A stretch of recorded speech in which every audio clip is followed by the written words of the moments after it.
Shalom keluarga damai. Mari bersama-sama kita mengucap syukur kepada Tuhan karena masih diberi kesempatan di pagi hari ini untuk memulai hari baru atas berkat-Nya.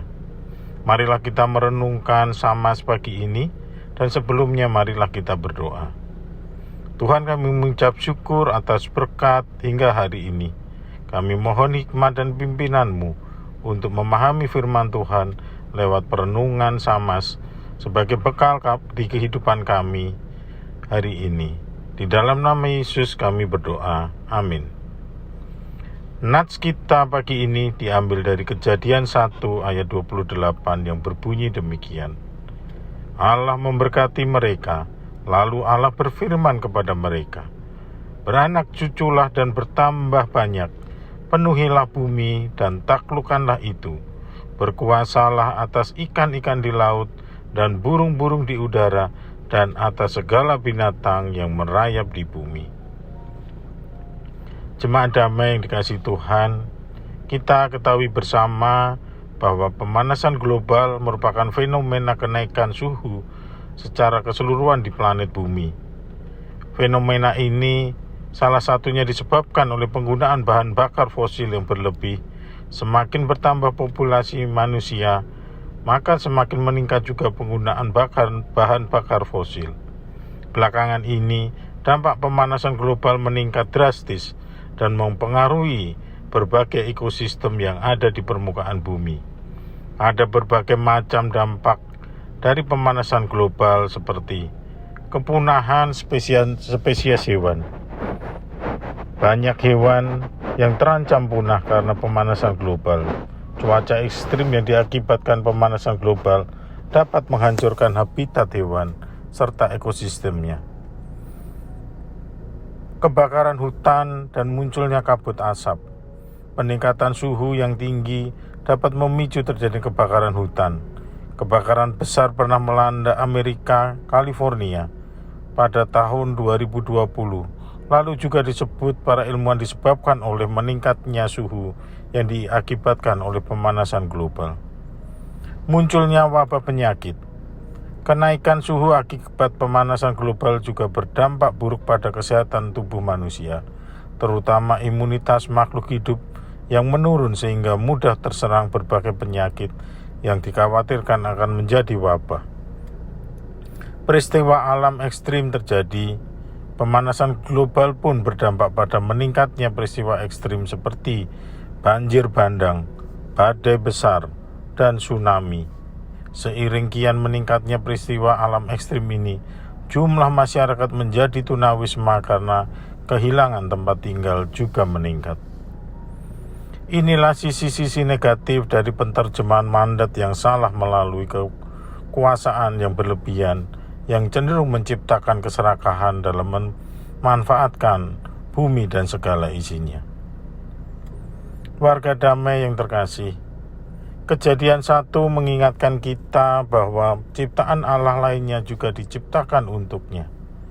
Hal ini berarti bahwa penciptaan Allah unik dan sejalan dengan tujuan penciptaan Allah. Tetapi apakah arti sesungguhnya dari kata taklukkanlah dan kuasailah dalam Kejadian 1 ayat 28? Pelaksanaan penaklukan dan penguasaan manusia atas ciptaan lainnya berhubungan erat dengan status manusia sebagai wakil Allah di dalam dunia ini. Kita percaya bahwa Allah bukanlah Allah yang menciptakan segala sesuatu lalu meninggalkan karyanya tanpa terkendali. Tetapi Dia mendelegasikan pemerintahannya atas ciptaannya kepada manusia yang diciptakan seturut gambar dan rupa Allah.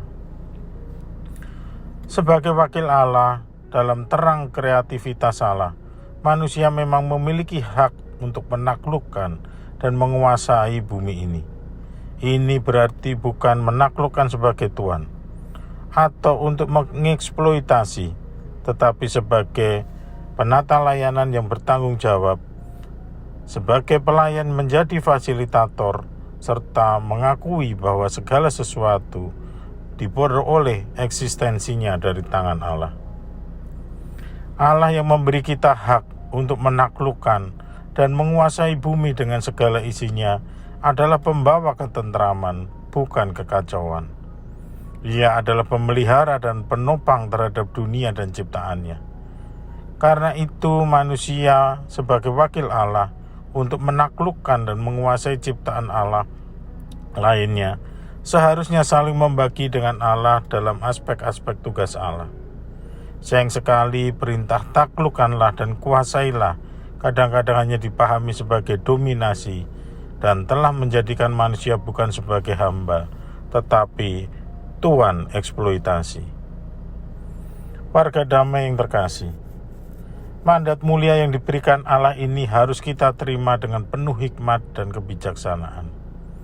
Saat menerima mandat ini, manusia harus memahami bahwa bumi dan semua makhluk merupakan ciptaan Allah dan diciptakan untuk kemuliaan Allah.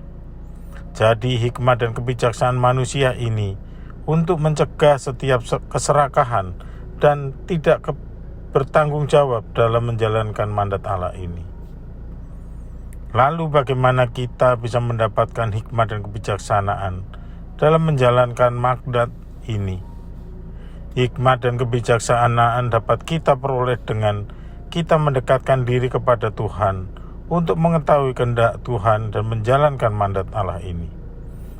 Dengan dekat pada Tuhan, hati dan pikiran kita akan dipenuhi dengan hikmat, sehingga kita akan bertindak dengan bijaksana dalam mengelola alam, dengan menjaga keseimbangan dan mempertimbangkan kelestariannya. Jemaat damai, hal-hal kecil dalam kehidupan kita sehari-hari dapat membantu menyelamatkan alam ciptaan Allah ini, seperti kita harus mulai mengurangi pemakaian listrik dan AC, mengurangi pemakaian plastik sekali pakai, mendaur ulang sampah yang tidak terurai, mengurangi pemakaian kendaraan bahan bakar minyak, dan hal-hal lain yang bisa kita lakukan.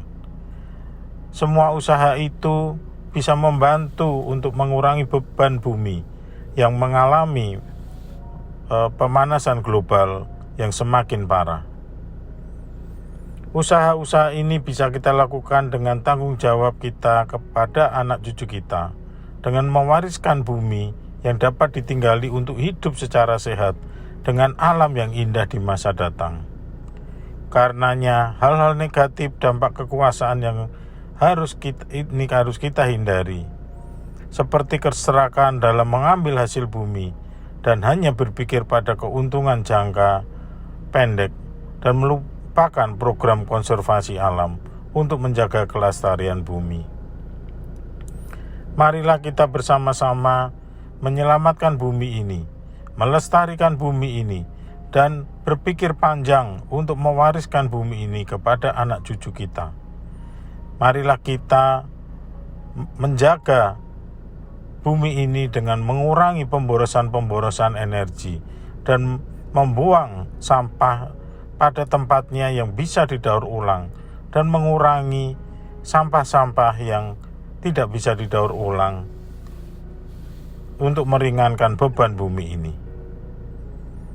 Marilah kita mulai mengendalikan diri ini sebelum kita mengendalikan bumi dan segala isinya untuk menjalankan mandat dari Allah. Marilah kita berdoa.